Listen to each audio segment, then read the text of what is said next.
काल पोलीस स्टेशनला नाकाबंदी सुरू असताना 12:30 वाजताच्या सुमारास रात्री आम्हाला खबर मिळाली की नवले ब्रिज चौक येथे अपघात झालेला आहे व त्यामध्ये एक इसम मयत पावलेला आहे. अशी खबर मिळाल्यानंतर आम्ही घटनास्थळी गेलो असता त्या ठिकाणी सिमेंट कॉन्क्रीट मिक्सर असं अशोक लेलँडचा एक ट्रक त्या ठिकाणी पलटी झालेला आम्हाला दिसला.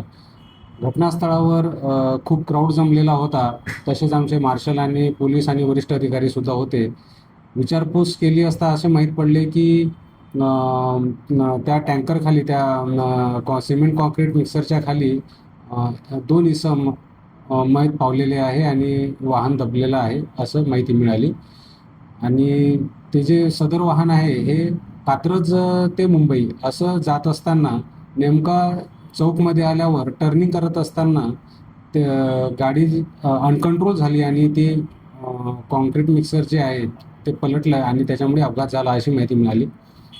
त्या ठिकाणी क्रेन बोलावण्यात आले आणि क्रेनच्या साहाय्याने त्या सिमेंट कॉन्क्रीट मिक्सरला हलवून बॉडी काढण्यात आली. तेव्हा माहीत पडले की त्या ठिकाणी एकच इसम मयत झालेला होता आणि त्याचे जे मोटरसायकल होतं ते पण चकनाचूर झालेलं होतं. आणि पुन्हा खात्री केली आम्ही की आणखी इतर कुठली बॉडी त्या ठिकाणी आहे का, तर त्या ठिकाणी कुठलीही दुसऱ्या इसमाची बॉडी आम्हाला दिसली नाही. यावरून त्या ठिकाणी एकाच इसमाचं मयत झालं हे निष्पन्न झालं.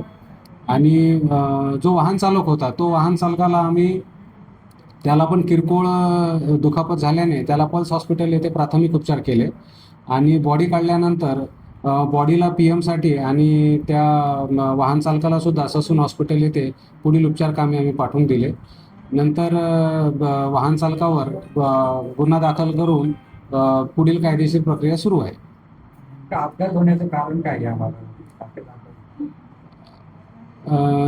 नरे पोलीस स्टेशनला मी क्राईम पीआय म्हणून मागील 1.5-2 महिन्यापासून काम करत आहे आणि माझ्या माहितीनुसार ह्या ठिकाणी 2-3 गंभीर अपघात मी पाहिलेले आहेत, ज्याचे कारण आम्हाला असे लक्षात आले आहे की काही वाहन चालक जे विशेष करून मोठे ज्यांचे मालवाहू गाड्या असतात, हेवी व्हेकल्स असतात, ते बेदरकारपणे वाहन चालवतात किंवा वेगाने वाहन चालवतात किंवा काळजी घेत नाही आणि उतार असल्याचा फायदा घेतात.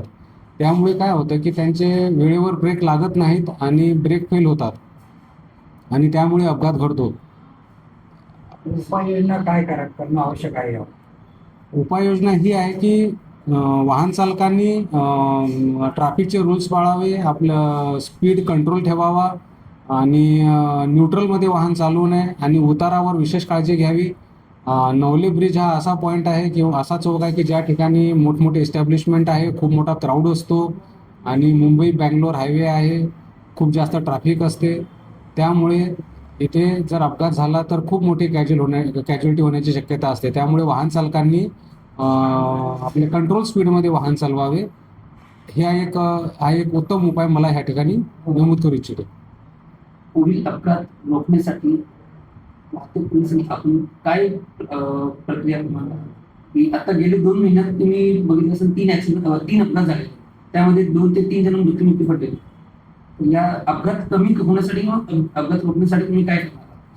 आम्ही वेळोवेळी तर जनजागृती करतच असतो. आम्ही ट्रॅफिकचे पोलीस, आम्ही आमच्या सोशल मीडिया थ्रू म्हणा किंवा वेगवेगळ्या माध्यमातून आम्ही वाहन चालकांना सांगत असतो की आपण कंट्रोल स्पीडमध्ये वाहन चालवावे. तसेच क्राऊडच्या ठिकाणी त्यांनी स्पीड कमी करावा आणि ट्रॅफिकच्या नियमांचं पालन करावा. ह्या वेगवेगळ्या पद्धतीने आम्ही त्यांना अपघात होऊ नये यासाठी वारंवार सूचना देत असतो. अभिनव कॉलेजपासून नवले ब्रिज हा प्रचंड तीव्र उताराचा रस्ता आहे, तर त्यासाठी काय उपाययोजना? माझे असे मत आहे की जे सेन्सिटिव्ह ड्रायव्हर असतात किंवा ज्यांना काळजी असते ते तर त्या सगळ्या गोष्टीचं भान ठेवून वाहन चालवतात, परंतु काही असे पण वाहन चालक आहेत की जे निष्काळजीपणे वाहन चालवतात. त्यामुळे मला असं वाटतं की थोडं ब्रेकर वगैरे जर त्या ठिकाणी उपलब्ध झाले तर स्पीडला आळा बसू शकतो, असे माझे मत आहे.